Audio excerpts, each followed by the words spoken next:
banquete de Satanás. Sermão número 225, pregado na manhã de domingo, 28 de novembro de 1858, por Charles Haddon Spurgeon.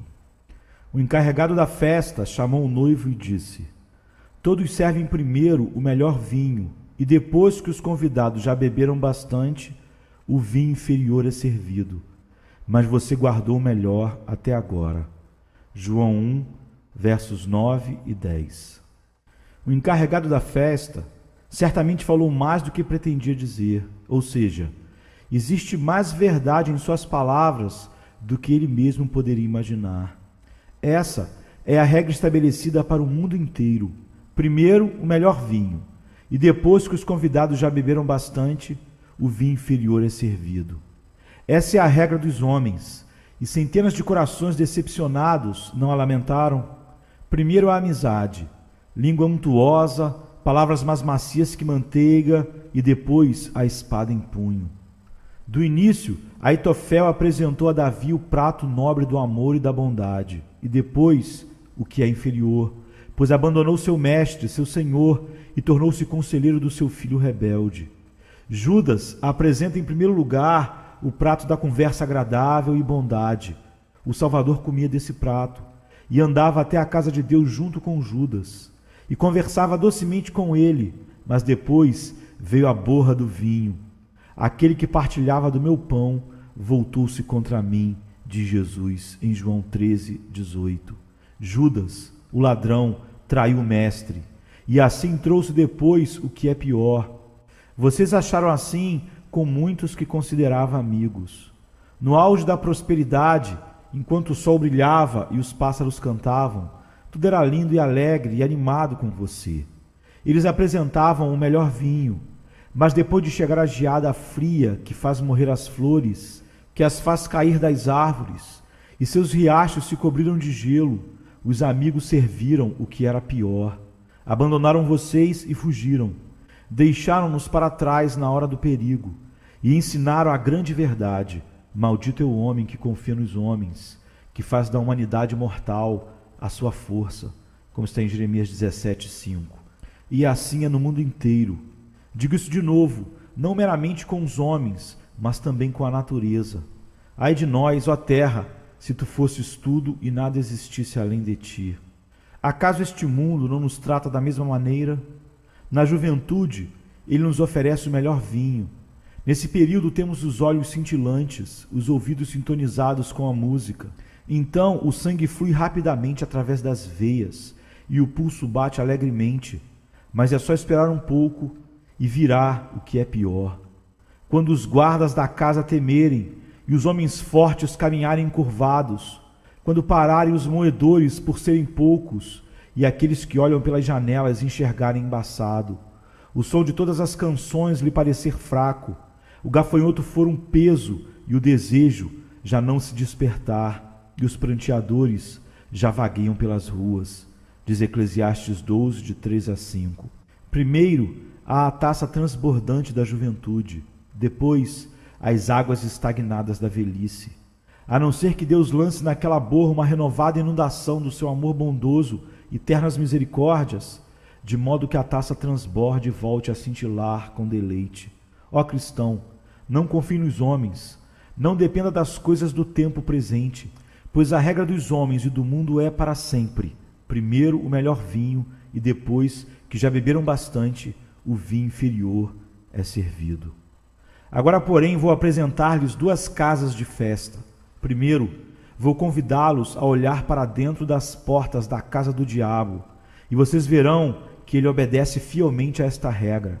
Ele serve em primeiro lugar o bom vinho, e depois de as pessoas terem bebido bastante e o cérebro ter ficado bem confuso pelo efeito do mesmo, passa a oferecer o que é pior. Depois de eu lhes ter convidado a olhar ali e a estremecer e a prestar atenção à advertência, tentarei entrar com vocês na sala do banquete do nosso amado Senhor e Mestre Jesus Cristo. E a respeito dele poderemos dizer, como o encarregado da festa disse ao noivo: você guardou o melhor vinho até agora. As festas de Jesus ficam cada vez melhores e não piores. Seus vinhos ficam cada vez mais ricos, Seus quitutes são muito mais finos e suas dádivas mais preciosas que antes. Você guardou o melhor até agora. Primeiro, para nossa advertência, vamos dar uma olhadela na casa de festa construída por Satanás. Pois do mesmo modo que a sabedoria construiu sua casa e levantou as 7 colunas, também a insensatez tem seu templo e sua taberna de festas, para onde continuamente quer atrair os incautos. Olhe para dentro da casa dos banquetes, e eu lhes mostrarei 4 mesas, e os hóspedes que se assentam diante delas. E enquanto olharem para as mesas, verão os pratos sendo servidos, verão sendo trazidas as taças de vinho, e as verão desaparecer, uma após outra. E notarão que a mesma regra é válida nas 4 mesas. Primeiro, o bom vinho, e depois o inferior. Sim, direi mais, depois o que é o pior. A primeira mesa para a qual peço a atenção de vocês, embora lhes implore que nunca parem para beber ali, está sentada o devasso. A mesa do devasso é bem enfeitada. A toalha é de carmesim brilhante, e todos os vasos parecem muito brilhantes e lustrosos. Muitas pessoas estão sentadas ali, mas ignoram ser hóspedes do inferno, e que no final a festa acabará nas profundezas da perdição. Estão vendo o grande encarregado da festa entrar? Tem um sorriso afável no rosto. Suas roupas não são escuras, veste roupas multicoloridas. Tem nos lábios uma palavra melada e uma bruxaria tentadora no brilho dos seus olhos. Traz a taça e diz: olá, jovem, beba isso. Cintila a taça e espumeja. Você vê, é a taça do vinho do prazer.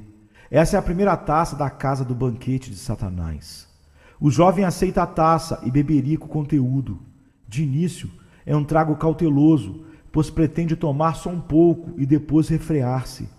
Ele não pretende permitir muita lascívia, não quer se lançar totalmente na perdição. Existe uma flor na beira do espinhadeiro, ele quer estender-se um pouco para colhê-la, mas não é sua intenção cair daquela penha tão alta e se destruir. Ele não. Ele é diferente dos outros, ele acha. Acha fácil afastar de si a taça depois de ter provado o seu sabor. Não tem intenção de se entregar à embriaguez.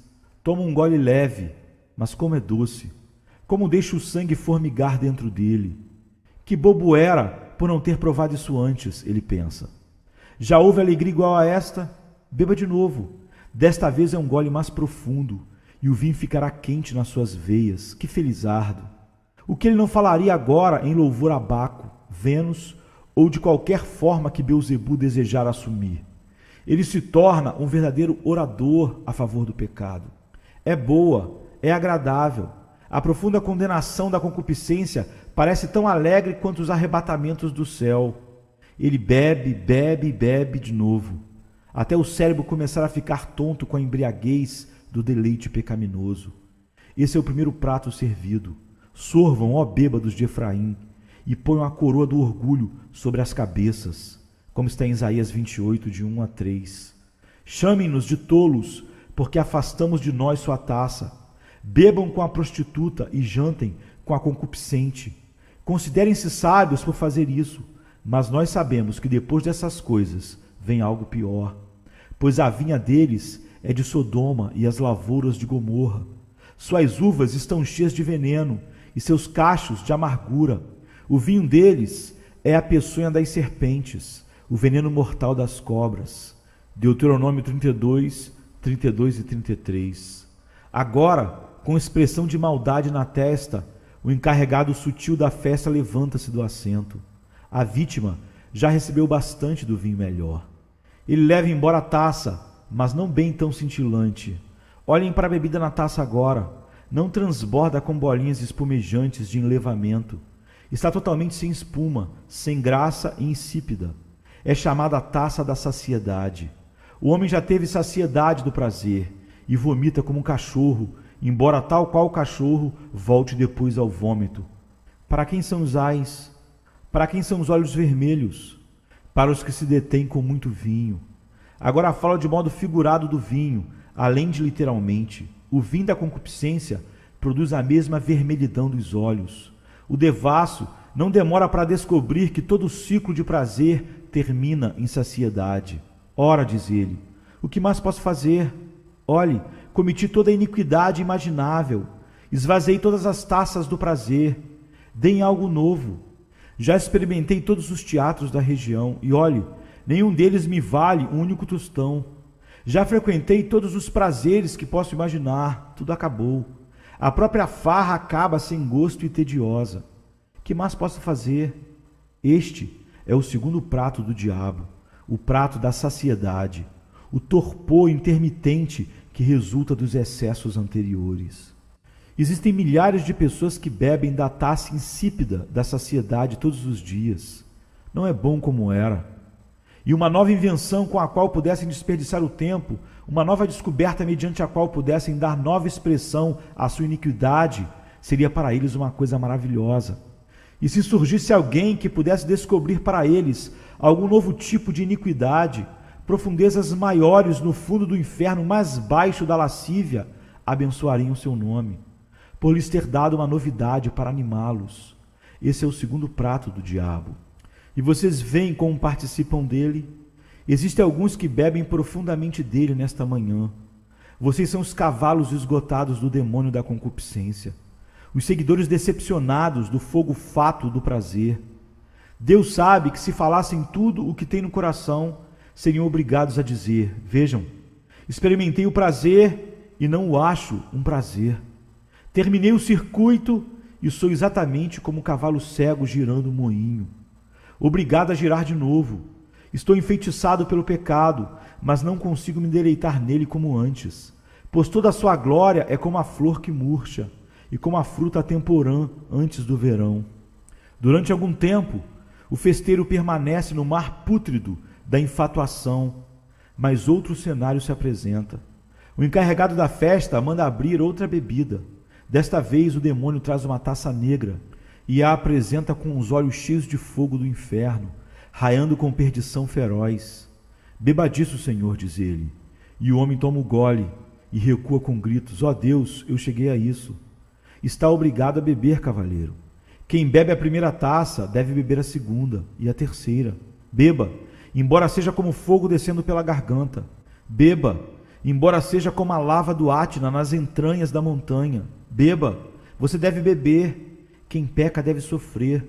O devasso na juventude precisa ter a podridão nos ossos e enfermidade nos lombos. O rebelde contra as leis de Deus deve colher os resultados no próprio corpo. Existem algumas coisas terríveis que eu poderia lhes contar a respeito desse terceiro prato. A casa de Satanás tem uma sala de frente, cheia de coisas atraentes aos olhos e enfeitiça o gosto sensual. Mas existe o quarto dos fundos, e ninguém o conhece, ninguém viu todos os seus horrores. Há uma câmara secreta, onde ele empilha com paz as criaturas destruídas por ele mesmo. Uma câmara, e abaixo dela está aceso o fogo do inferno, e em cima das tábuas do assoalho o calor dessa cova terrível é sentido. Talvez seja mais adequado um médico contar os horrores que alguns precisam sofrer em decorrência da iniquidade. Deixo isso de lado, mas permitam-me contar a respeito do devasso esbanjador, pois a pobreza que ele terá de sofrer resultará do pecado do esbanjamento extravagante. Que ele conheça também o remorso da consciência que o alcançará. Não é uma coisa acidental que goteja por acaso do céu. É o resultado da sua iniquidade. Pois vocês podem ter certeza, homens e irmãos, de que o pecado já leva a desgraça como criancinha nas entranhas, e mais cedo ou mais tarde dará à luz seu filho terrível. Se semearmos a semente, ceifaremos a colheita. Assim fica firme a lei da casa do inferno: primeiro o melhor vinho e depois o vinho inferior, o vinho pior. Falta apresentar o prato final. E agora, homens fortes, zombadores da advertência que eu queria dar, com voz de irmão e com coração de afeição, mas com linguagem severa, venham para cá a fim de beber dessa última taça. O pecador finalmente se dirigiu ao túmulo. Suas esperanças e alegrias foram como moedas de ouro colocadas em um saco furado, e todas desapareceram, sumiram para sempre, e agora está no fim. Seus pecados o acossam, suas transgressões o deixam perplexo. Ele está preso como um touro em uma rede, e como ele escaparia? Morre e desce da enfermidade para a perdição.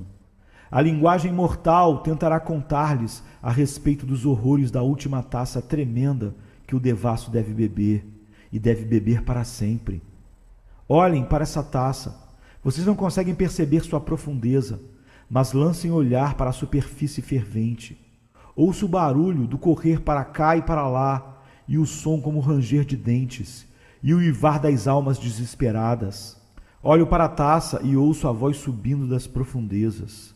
Estes partirão para o castigo eterno, pois Tofete está pronta já faz tempo, foi preparada para o rei. Sua fogueira é funda e larga, com muita lenha e muito fogo.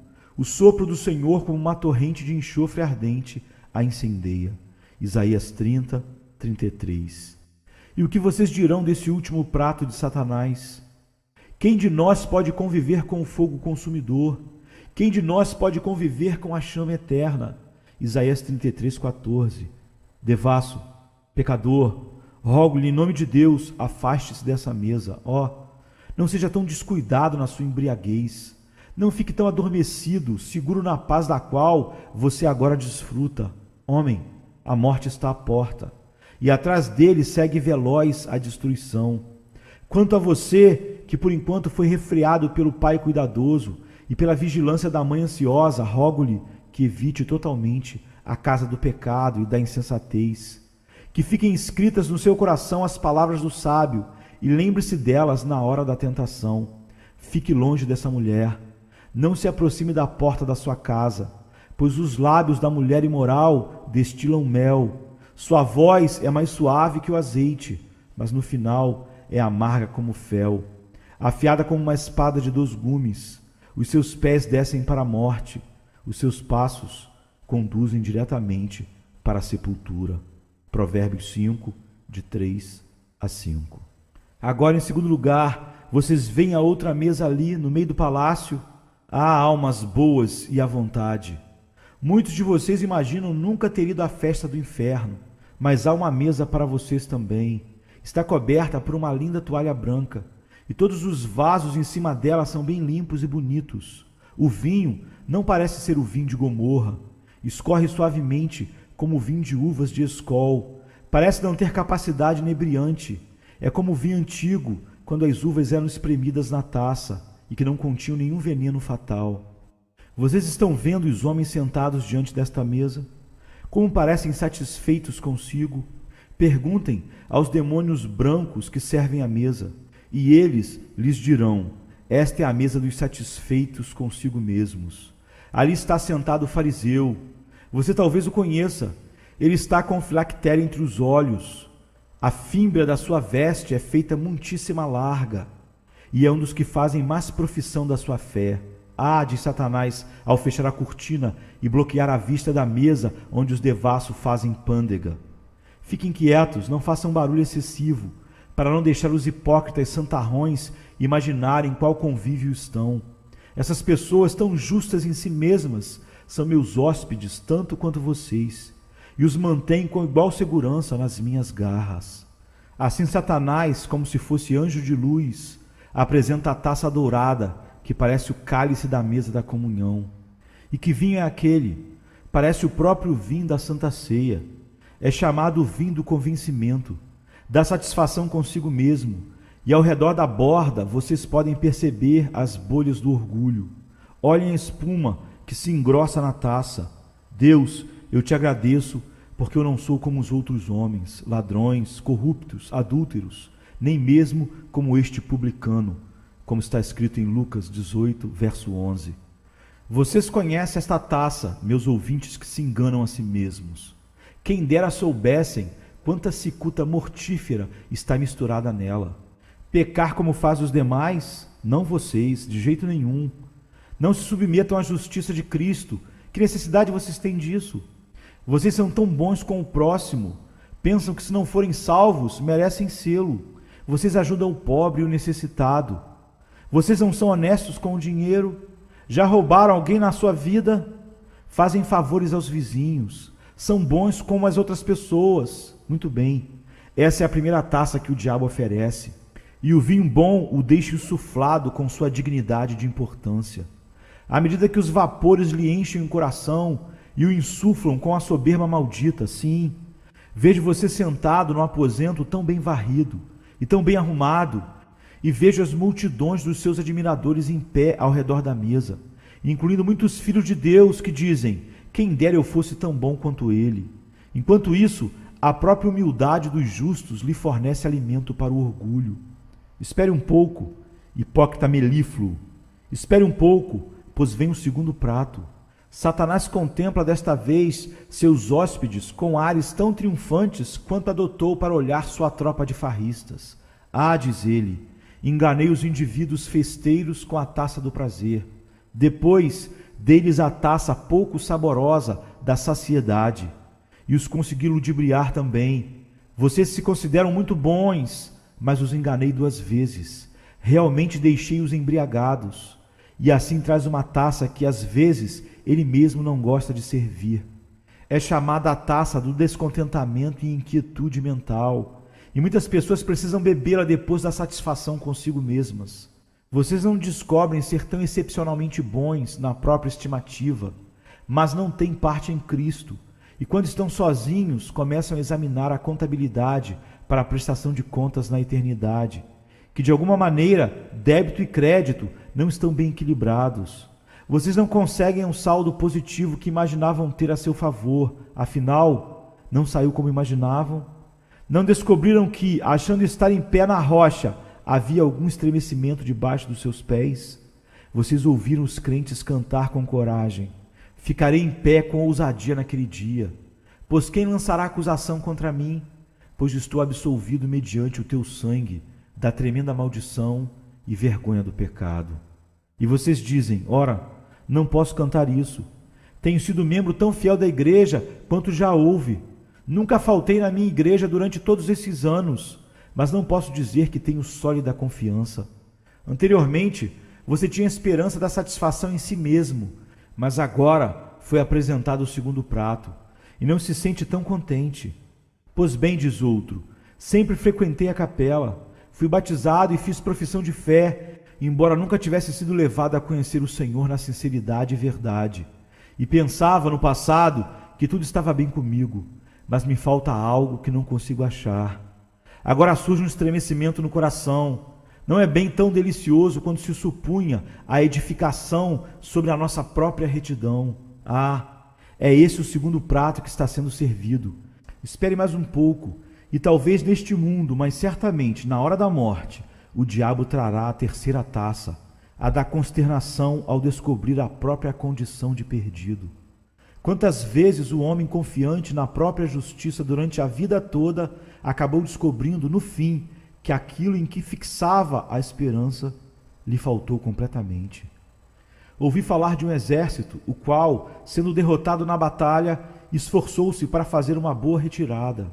Os soldados, com o máximo empenho, fugiram até certo rio, onde esperavam encontrar uma ponte através da qual pudessem chegar a outra margem em segurança.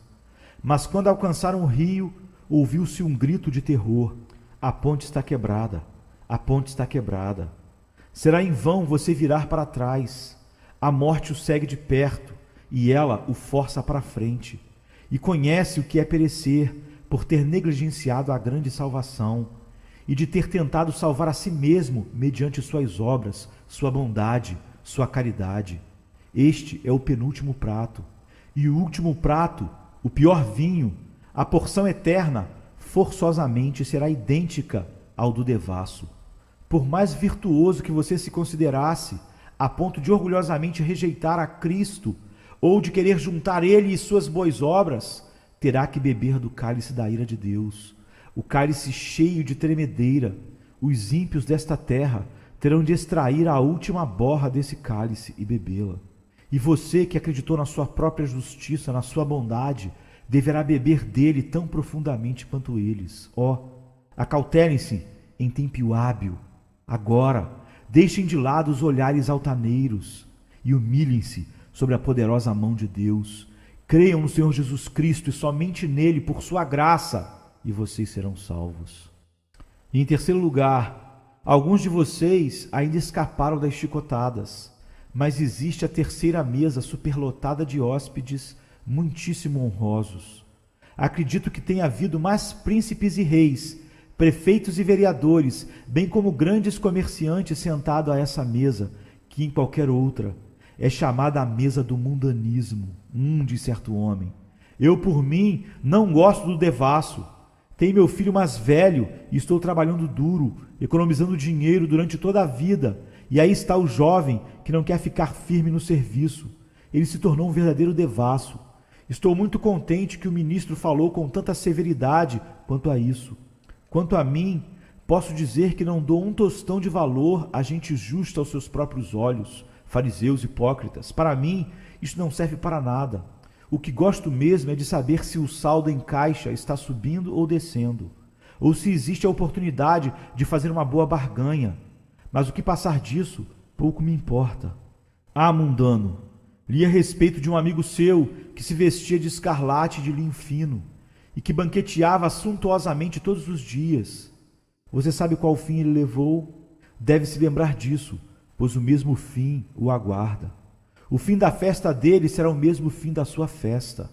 Se este mundo for seu Deus, você pode ter a certeza de que o caminho será cheio de amargura.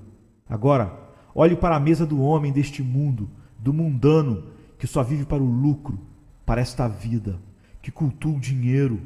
Satanás lhe traz uma taça transbordante. Aqui está, diz ele. Jovem, você está se lançando no mundo dos negócios. Não precisa se importar com as convencionalidades da honestidade, nem com as imaginações comuns, mas antiquadas da religião. Fique rico tão rapidamente quanto puder. Consiga dinheiro. Dê seu tempo e gaste toda a sua energia em ganhar dinheiro, de modo honesto se possível, mas se não, obtenha-o de qualquer jeito, diz o diabo e coloca o canecão na mesa. Aqui, diz ele, estão os bons tragos espumejantes. Sim, diz o jovem, tenho abundância agora. Minhas esperanças já se realizaram. Aqui, pois, vocês estão vendo o primeiro vinho e o melhor vinho do mundano. E muitos de vocês são tentados a invejar esse homem. Quem dera que eu tivesse semelhantes perspectivas nos negócios, diz ele. Não tenho a metade da astúcia e inteligência dele, e não posso negociar como ele, pois minha religião me atrapalha, não me permite. Mas como enriquece rapidamente. Bem que eu queria prosperar tanto quanto ele. Eu queria tanto prosperar. Venha, meu irmão, não julgue antes do tempo, pois ainda virá o segundo prato, a bebida grossa e nauseante da preocupação. O homem conseguiu dinheiro, mas quem quer ser rico cai em uma tentação e em uma armadilha. As riquezas ganhas desonestamente ou mal gastas, ou acumuladas de forma egoísta, trazem consigo corrupção. Não se trata de corromper o ouro e a prata, mas corrompe o coração do homem. E o coração corrupto é uma das coisas mais terríveis que o homem pode ter. Ah, vejam esse amante do dinheiro e notem os cuidados que lhe pesam no coração. Há uma velhinha pobre que mora perto do portão da casa de campo dele. Ela recebe uma insignificância por semana, mas diz: bendito seja o Senhor, tenho bastante. Ela nunca pergunta como ela vai viver, ou como ela vai morrer, ou como ela será enterrada, mas dorme docemente no travesseiro do contentamento e da fé. E por outro lado, há esse miserável tolo com ouro além da conta, mas se sente desgraçado porque caiu uma moedinha de prata do seu bolso quando andava pelas ruas, ou que houve um apelo adicional à sua caridade, que se sentiu obrigado a aceitar por causa da presença de algum amigo, ou talvez gema porque seu casaco se desgasta cedo demais. Depois disso vem a avareza, o culto ao dinheiro. Muitos tiveram de beber dessa taça, mas que Deus salve cada um de nós das gotas fogosas. Um grande pregador americano disse: a cobiça gera grande desgraça. À vista de casas melhores que as nossas, de roupas além do nosso alcance financeiro, à vista de joias mais caras do que podemos usar, de equipamentos nobres, de raras curiosidades além do nosso alcance, tais coisas fazem nascer a ninhada dos pensamentos cobiçosos. É vexame para os pobres que gostariam de ser ricos, atormenta os ricos que querem ser mais ricos. O cobiçoso lamenta ao ver prazer, está triste na presença do bom ânimo, e a alegria do mundo é tristeza para ele. porque toda a felicidade dos demais não lhe pertencem. Ele queria ter tudo. Não me admira que Deus se aborrece dele. Deus inspeciona o coração dele como se esse fosse uma caverna cheia de aves imundas, ou um ninho de cascavéis que chocoalham, e abomina a visão dos habitantes rastejantes ali. Para o cobiçoso, a vida é um pesadelo, e Deus o deixa vir braços com ela da melhor maneira que conseguir. Mamão pode edificar seu palácio em semelhante coração, e o prazer pode levar para lá todas as suas festanças. As honrarias podem levar suas grinaldas, suas guirlandas, mas tudo seria como o prazer em uma sepultura e guirlandas em um túmulo. Quando alguém se torna avarento, tudo que possui é nada. Mais, diz ele, como certos pobres coitados em uma febre terrível que exclamam bebida, bebida, bebida. E você lhes dá bebida, mas depois de a beber, a sede aumenta. Como a sanguessuga, gritam, dá, dá, dá. A avareza é uma loucura frenética que procura agarrar o mundo inteiro nos braços, porém despreza a abundância já possuída. Essa é a maldição que já levou muitos à morte, e alguns morrem com um saco cheio de ouro nas mãos, com olhares de angústia por não poderem levá-lo no caixão, nem carregá-lo para o outro mundo. Pois bem, segue-se então o prato seguinte. Richard Baxter e outros pregadores antigos que inspiravam reverente temor retratavam o avarento e quem vivia somente para ganhar dinheiro no meio do inferno. E imaginavam Mamão derramando ouro derretido pela garganta dele. Tome, dizem os demônios zombadores. É isso que você queria e agora o recebeu. Beba, beba, beba. E ouro derretido é derramado na garganta. Eu, porém, não vou me permitir tão terríveis imaginações. Mas este tanto eu sei, quem vive para si mesmo aqui deve perecer. Quem tem o afeto fixo nas coisas desta terra não cavou profundamente. Edificou a casa sobre a areia, e quando as chuvas descerem e as inundações subirem, a casa virá abaixo, e grande será a sua queda e ruína. No entanto, trata-se do melhor vinho primeiro. É o homem respeitável, respeitável e respeitado. Todos os honram, e depois o inferior, depois o da mesquinhez de ter transformado suas riquezas em mendicância e a cobiça ter enlouquecido seu cérebro. Isto acontecerá com certeza, tão certamente quanto você se entrega ao mundanismo.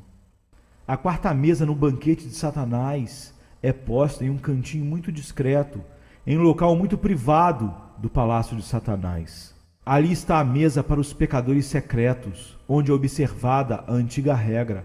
Aquela mesa, em uma sala bem escurecida, hoje vejo um jovem sentado, e Satanás é quem serve, e entra com passos silenciosos que ninguém escutaria. Traz a primeira taça, como é doce. É a taça do pecado secreto. A água roubada é doce, e o pão que se come escondido é saboroso, diz Provérbios 9:17. Pão doce é esse quitute, comido a sós. Houve outro que rolava tão deliciamente debaixo da língua. Aquele é o primeiro. A seguir, ele traz o outro, o vinho da consciência inquieta. Os olhos do homem se abrem, ele diz, o que fiz? O que andei fazendo? Exclama este Acã. Quanto à primeira taça que me trouxe, naquela viu reluzindo um lingote de ouro puro, bem como uma boa capa da Babilônia. E pensei comigo, preciso ter aquilo, mas agora meu pensamento é, como farei para esconder isso? Onde o porei? Preciso cavar, sim, preciso escavar tão profundo como o inferno antes de conseguir escondê-lo, pois será descoberto com toda certeza. O sinistro encarregado da festa traz uma bacia enorme, cheia de uma mistura negra. O pecador oculto bebe e fica confundido. Teme que seu pecado o ache, não tem paz, nem alegria, fica cheio de temores, tem medo de ser detectado. Sonha à noite que alguém está atrás dele. Há uma voz sussurrando no seu ouvido. Sei tudo a seu respeito. Vou contar. Pensa talvez que o pecado cometido em secreto será conhecido aos amigos. O pai e a mãe ficarão sabendo. Sim, até o médico pode repetir a história e mexericar o segredo desgraçado. Para semelhante homem não há repouso. Está sempre com o pavor de ser preso. é como devedor a respeito de quem lhe devia muito dinheiro e temia que os oficiais de justiça estivessem atrás dele. E quando certo dia aconteceu que sua manga se prendeu momentaneamente em uma grade, disse: olhe, me solte, estou com pressa, vou lhe pagar amanhã, imaginando que alguém estivesse pegando nele. É uma situação assim que se coloca quem participa das coisas ocultas, da desonestidade, do pecado secreto. Assim, não acha repouso para a planta dos pés, pelo medo de ser descoberto. Finalmente, surge a descoberta. É a taça final. Muitas vezes, isso acontece na terra. Tenha certeza de que seu pecado o achará, e o achará aqui. Que exibições pavorosas podem ser vistas nas delegacias dos homens obrigados a beber o trago negro da descoberta. O homem que presidia nos cultos religiosos, honrado como santo, é finalmente desmascarado. E o que o juiz diz, e o que o mundo diz a respeito dele, ele é uma piada e um opróbrio. É uma repreensão em todos os lugares. Mas suponhamos que seja tão astuto a ponto de conseguir passar pela vida sem ser descoberto por ninguém. Que taça ele terá de beber quando finalmente comparecer diante do tribunal de Deus? Traga-o para fora, carcereiro. Temido encarregado da masmorra do inferno, conduz o prisioneiro para fora. Ele vem, e o mundo inteiro reunido. Fique em pé, homem. Você não fez uma profissão de fé ou de religião. Todos não pensavam ser um santo, mas há muitas pessoas na vasta multidão que exclamam: nós o considerávamos assim.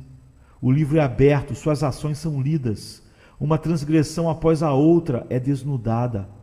Ouvem a vaia? Os justos, movidos de indignação, levantam a voz contra o homem que os enganou e que habitava entre eles como um lobo em pele de cordeiro. Oh, quão pavoroso deve ser aguentar o desprezo do universo! Os bons conseguem suportar o desprezo dos ímpios, mas para os ímpios, suportar a vergonha e desprezos eternos que a justa indignação empilhará sobre eles será uma das coisas mais pavorosas, fora da duração eterna da ira do Altíssimo, a qual, não preciso acrescentar, é a última taça da festa terrível do diabo, que o pecador oculto precisa beber até o fundo, até o último gole e para todo sempre. Agora, faço uma pausa, mas só para recuperar minhas forças e implorar que qualquer coisa que eu tiver dito e que tenha a mínima aplicação pessoal aos ouvintes não seja esquecida. Rogo-lhes, homens e irmãos, caso comam agora a gordura e bebam as doces bebidas do banquete do inferno, façam uma pausa e reflitam sobre o que será o fim. Quem semeia para a sua carne, colherá destruição, mas quem semeia para o Espírito, do Espírito colherá a vida eterna. Para esse aspecto, não posso gastar muito tempo hoje aqui. Por outro lado, vocês devem me perdoar enquanto ocupo uns poucos minutos em levá-los à casa do Salvador, onde ele festeja seus amados. Venham sentar-se conosco à mesa de Cristo das providências exteriores. Ele não festeja seus filhos segundo o modo do príncipe das trevas, pois a primeira taça que Cristo lhes traz é muitas vezes a taça da amargura. Ali estão seus filhos amados, os próprios redimidos, que recebem pouca coisa para os animar. Muitas vezes, Jesus traz a taça da pobreza e da aflição, e faz os próprios filhos beberem dela, até dizerem: fez-me comer ervas amargas e fartou-me de fel. Lamentações 3,15. É assim como Cristo começa, o pior vinho primeiro. Quando o sargento começa com um novo recruta, dá-lhe uma moeda de prata e depois, posteriormente, às marchas e à batalha. Mas Cristo não trata assim seus recrutas. Estes devem calcular o preço, a fim de não começar a construir sem poder terminar. Ele procura não ter discípulos deslumbrados com as primeiras aparências. Começa com eles de modo severo, e muitos filhos descobrem que o primeiro prato na mesa do Redentor é aflição, tristeza, pobreza e necessidade. Nos tempos antigos, quando os melhores entre o povo de Deus estavam à mesa, ele lhes serviu pior, pois perambulavam em peles de ovelhas e cabritos, necessitados, aflitos, atormentados, dos quais o mundo não era digno, e continuavam bebendo dessas taças amargas durante muitos dias. Mas quero lhes contar que depois ele lhes ofereceu taças mais doces, e vocês que já sofreram aflições tem tido essa experiência. Depois da taça da aflição, vem a taça do consolo, e como ela é doce. É privilégio destes lábios beber dessa taça depois da enfermidade e da dor. E posso testificar que falei ao grande mestre: guardaste o melhor vinho até agora. Era tão delicioso que seu sabor removeu todo vestígio da amargura e tristeza. E falei: certamente já passou toda a amargura desta doença, pois o Senhor se manifestou a mim e me deu o seu melhor vinho. No entanto, amados, o melhor vinho está para vir no fim. O povo de Deus o achará assim externamente. O pobre santo chega a morrer. O mestre lhe deu a taça da pobreza, mas agora o crente não mais bebe dela. Ele é rico em todos os sentidos da bem-aventurança. Ele já bebeu da taça da enfermidade, mas agora não mais beberá dela. Já teve a taça da perseguição, mas agora está glorificado junto ao seu mestre, com quem agora se assenta no seu trono. Nas circunstâncias exteriores, as melhores coisas lhe chegaram em último lugar. Certa vez, 2 mártires foram queimados em Stratford de Lebow. Um deles era manco e o outro cego, e quando estavam sendo amarrados à estaca, o manco pegou na sua muleta e a lançou no chão, e disse ao outro: anime-se, irmão, este é o remédio amargo que nos curará. Daqui a 1 hora não serei manco e você não será cego. Não, porque as melhores coisas estavam para vir no fim. Muitas vezes pensei que o Filho de Deus é bem semelhante aos cruzados. Os cruzados iniciaram sua viagem e tiveram que lutar passo a passo por muitas milhas de território inimigo e marchar por muitas léguas de perigo. É possível que vocês se lembrem da história escolar que conta como, ao chegarem os exércitos do Duque de Bouillon, até onde conseguiram ver Jerusalém, desceram rapidamente dos cavalos, bateram palma e exclamaram: Jerusalém, Jerusalém, Jerusalém. Esqueceram-se de todas as labutas, de toda a canseira da viagem e de todas as feridas, pois ali jazia Jerusalém à vista deles. É como os santos exclamarão no fim: Jerusalém, Jerusalém. Depois de acabar com toda a tristeza, pobreza, enfermidade, e eles serão abençoados com a imortalidade. O vinho inferior, o ruim? Vou dizer não, o vinho amargo é tirado, e o melhor vinho é apresentado, e o santo se vê glorificado para sempre com Cristo Jesus. E agora nos sentaremos à mesa da experiência interior. A primeira taça que Cristo traz a seus filhos, quando estiverem assentados àquela mesa, é tão amarga que talvez nenhuma língua possa descrevê-la. É a taça da convicção. É uma taça negra, cheia da mais intensa amargura. O apóstolo Paulo bebeu um pouco dela, mas ela era tão forte que o deixou cego durante 3 dias. A convicção do pecado dominou-o totalmente. Só lhe restava dedicar a alma ao jejum e à oração. E foi somente ao beber da taça seguinte que as escamas caíram dos seus olhos. Eu já bebi a primeira taça, filhos de Deus, e achava que Jesus não fosse bondoso comigo. Mas dentro de pouco tempo, ele me serviu uma taça mais doce, a taça do amor perdoador, cheia do rico carmesim do seu sangue precioso. O sabor desse vinho está na minha boca até essa mesma hora, pois seu sabor é como do vinho do Líbano, guardado longo tempo no tonel. Você não se lembra quando, depois de ter bebido da taça da tristeza, Jesus veio e lhe mostrou suas mãos e o lado e disse: pecador, eu morri e me entreguei por você. Você crê em mim? Você não se lembra de como creu, bebericou da taça e como creu de novo e tomou um gole mais profundo e disse: bendito seja o nome de Deus a partir de agora e para todo sempre. E que a terra inteira diga amém, porque despedaçou as portas de bronze e rompeu as trancas de ferro e soltou os cativos. Desde então, o glorioso mestre lhe tem dito: amigo, suba mais. E ele o levou para os assentos superiores nas melhores salas e lhe dá coisas mais doces. Não vou contar-lhes hoje a respeito do vinho que beberam. A amada, no Cântico dos Cânticos de Salomão, pode suprir a deficiência do sermão desta manhã. Ela bebeu do vinho aromatizado das romãs, e assim também vocês, nos momentos sublimes e felizes nos quais tiveram comunhão com o Pai e com seu Filho Jesus Cristo.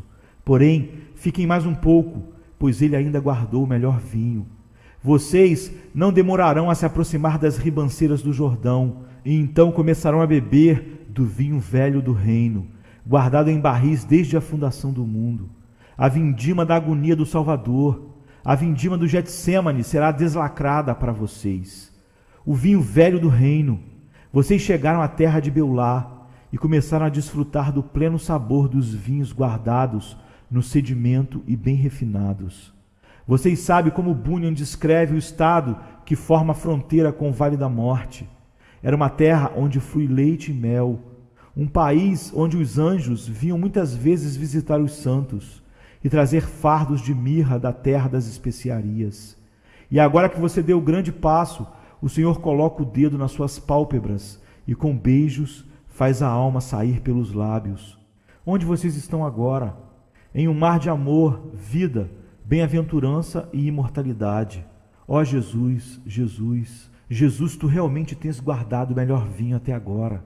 Meu mestre, já te vi nos dias do Senhor, mas este é um eterno dia do Senhor.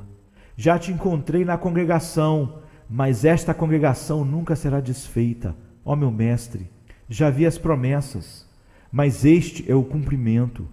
Já te bendisse por tuas graciosas providências, mas esta é maior que todas aquelas. Tu me deste graça, mas agora me deste glória. Antes eras meu escudo, mas agora és meu sol. Estou à tua destra, onde há plenitude de alegria para sempre. Conservaste o teu melhor vinho até agora. Tudo que já tive antes era como nada, em comparação com isso. E em último lugar, pois somente o tempo me falta, senão poderia pregar durante uma semana a respeito desse assunto. A mesa da comunhão é onde os filhos de Deus devem sentar-se. A primeira coisa que devem beber ali é da taça da comunhão com Cristo nos seus sofrimentos. Se você quiser chegar à mesa da comunhão com Cristo, deve beber em primeiro lugar do vinho do Calvário. Cristão, sua cabeça deve ser coroada com espinhos. Suas mãos precisam ser traspassadas. Não me refiro a pregos, mas você deve ser crucificado espiritualmente com Cristo. Devemos sofrer com Ele, senão não poderemos reinar com Ele. Precisamos labutar com Ele primeiro. Devemos participar do vinho que seu Pai lhe deu de beber, senão não poderemos ter esperança de chegar até a parte melhor da festa. Depois de bebermos do vinho dos seus sofrimentos e de continuarmos a beber dele, devemos beber da taça das suas labutas. Devemos ser batizados no seu batismo. Esforçamo-nos para conquistar almas e simpatizar com ele na ambição do seu coração, a salvação dos pecadores. E depois disso, ele nos dará de beber da taça das honrarias antecipadas. Aqui na terra, teremos vinho bom na comunhão com Cristo, na sua ressurreição, nos seus triunfos e nas suas vitórias, mas o melhor vinho será servido no fim.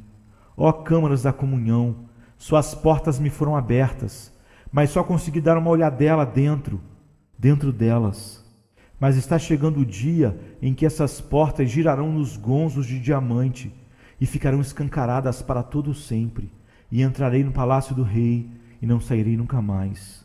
Ó cristão, em breve verá o rei na sua formosura, encostará a cabeça no seu peito, não demorará para se sentar aos pés dele com Maria.